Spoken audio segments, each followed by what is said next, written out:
नमस्कार सर्वांना, श्री स्वामी समर्थ. मी स्वाती आपलं स्वामीचरण या यूट्यूब चॅनलमध्ये अगदी मनापासून स्वागत करते.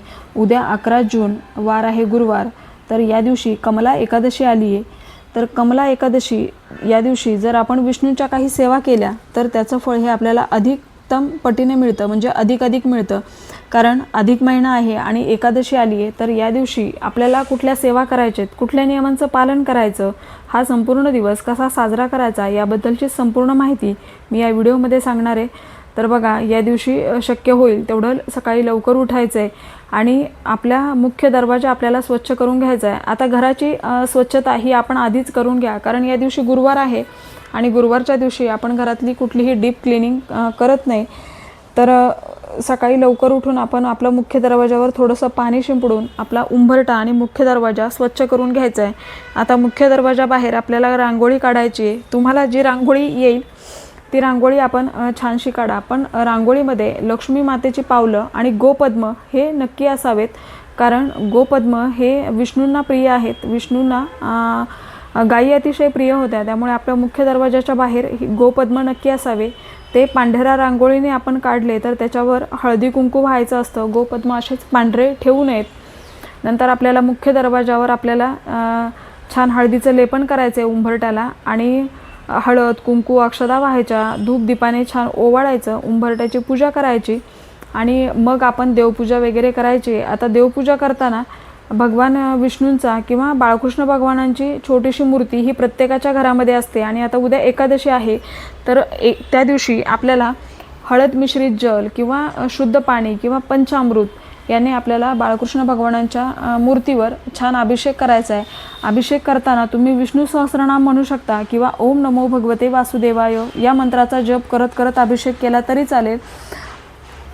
आणि मग अभिषेक जर तुम्ही शुद्ध पाण्याने केला तर ते पाणी आपल्या घरातील सर्वांनी तीर्थ म्हणून प्यायचं आहे. उरलेलं पाणी आपण आपल्या घरामध्ये शिंपडायचं आहे. आणि पंचामृत किंवा हळद मिश्रित जलाने केला तर हे पाणी आपण तुळस सोडून कुठल्याही झाडाला अर्पण करायचं आहे. अशा पद्धतीने बाळकृष्ण भगवानांच्या मूर्तीवर अभिषेक करून झाला की मूर्ती स्वच्छ पुसून घ्यायची. अष्टीगंध, हळद, कुंकू, अक्षदा अर्पण करायच्या, पुष्प अर्पण करायचं. आणि या दिवशी बाळकृष्ण भगवानांना एक का होईना तुळशीपत्र अर्पण करायला विसरू नका, कारण तुळस ही विष्णूंना अतिशय प्रिय आहे. आता तुळशीपत्र अर्पण करताना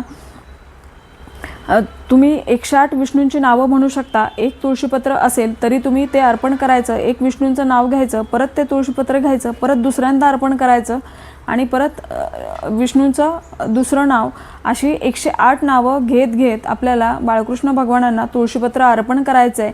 आता 108 तुळशीपत्र मिळाले तर ते सुद्धा तुम्ही अर्पण केले तरी चालेल, पण या दिवशी एक का होईना तुळशीपत्र अर्पण करा. आणि आता आपल्याला जर काही लक्ष्मी प्राप्तीच्या समस्या असतील तर मंजिरी या बाळकृष्ण भगवानांना आपल्याला या दिवशी अर्पण करायचेत.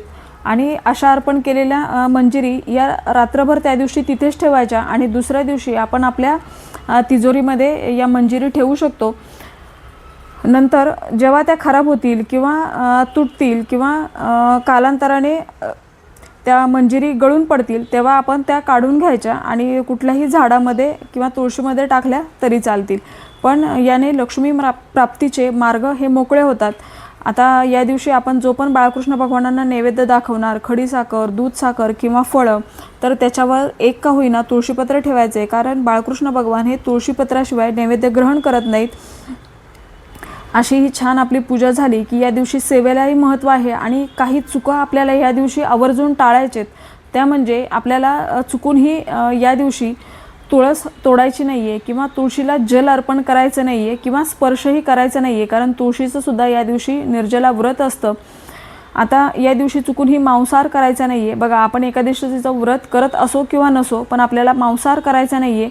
आणि तांदूळ किंवा तांदळापासून बनवलेल्या कुठल्याही पदार्थाचं या दिवशी आपल्याला सेवन करायचे नाही आहे. या 3 नियमांचं आपल्याला कटाक्षाने पालन करायचं आहे. आपण जर या नियमांचं पालन केलं तर आपल्याला एकादशी केल्याचं पुण्यफळ मिळतं. तर या नियमांचं तुम्ही नक्कीच पालन करायचं आहे. आता तुमचा उपवास असेल नसेल तरीही आपण हे 3 नियम हे पाळायचेत. आता जरी आपण उपवास करणार नसाल तरी आपण थोड्या वेळासाठी का होईना मौन व्रत करू शकता किंवा मग ओम नमो भगवते वासुदेवाय या मंत्राचा आपण संपूर्ण दिवसभर जप करायचा आहे. आणि आपल्या फोनमध्ये यूट्यूबला तुम्ही विष्णू सहस्रनाम हे श्रवण करू शकता. आणि दिवे लागणीच्या वेळेला संध्याकाळी आपण विष्णू सहस्रनाम हे 1 वेळा पठण करा. आता जर पठण करणं शक्य नसेल तर देवासमोर बसून तुम्ही श्रवण केलं तरी चालेल, पण ही सेवा चुकवू नका. एकादशी आहे आणि या दिवशी संक्षिप्त श्रीमद भागवत या ग्रंथाचं आपल्याला पठण करायचं आहे. बघा, हा ग्रंथ अतिशय पवित्र आहे.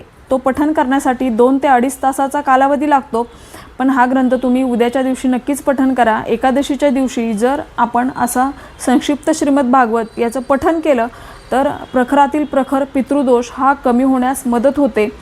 आणि ही विष्णूंची अतिशय प्रिय सेवा आहे. अधिक मास आहे, त्यामुळे ही सेवा तुम्ही नक्कीच करा.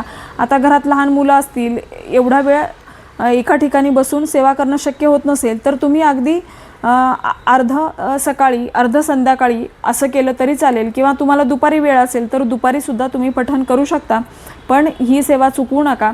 आता या दिवशी आणखीन आपल्याला कुठल्या सेवा करायचे तर व्यंकटेश स्तोत्र आपण याचे 11 किंवा 21 वेळा पठण करू शकतो. पुरुष सूक्त पठण करायचे, स्त्री सूक्त पठण करायचे.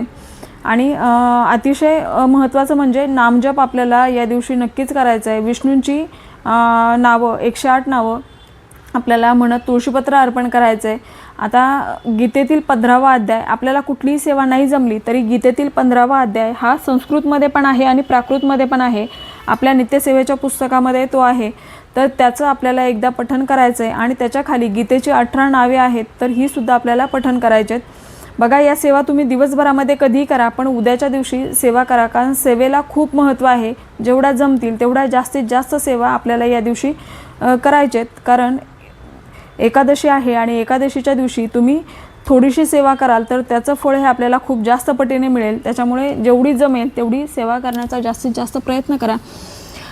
आता आपण नियमांचंही पालन करायचं आहे आणि या सेवाही करायचे आहेत. आता संध्याकाळच्या वेळेला आपल्या घरातील नकारात्मक ऊर्जा नष्ट व्हावी यासाठी आपल्याला एक छोटासा उपाय करायचा आहे. एक पंती घ्यायची आहे आणि त्याच्यामध्ये आपल्याला 2 लवंगा, 2-3 कापराच्या वड्या आणि 1 तमालपत्र या गोष्टी घ्यायच्यात. आता लवंग घेताना ती तुटलेली फुटलेली घ्यायची नाही आहे, अखंड तिला फुलं असणारी लवंग आपल्याला घ्यायची आहे. नंतर जे आपण तमालपत्र घेणार तर तेही अखंड असावं, ते कुठेही चिरलेलं किंवा कीड लागलेलं नसावं.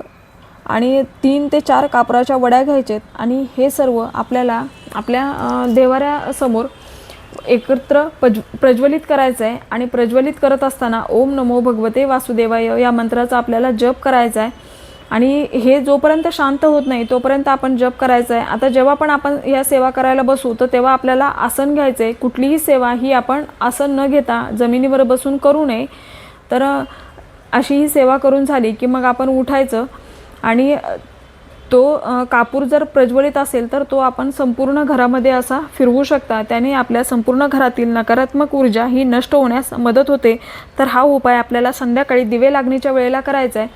आता आणखीन एक अत्यंत महत्त्वाची सेवा ते म्हणजे पिंपळ वृक्षाची सेवा. पिंपळ वृक्षामध्ये साक्षात विष्णूंचा वास असतो.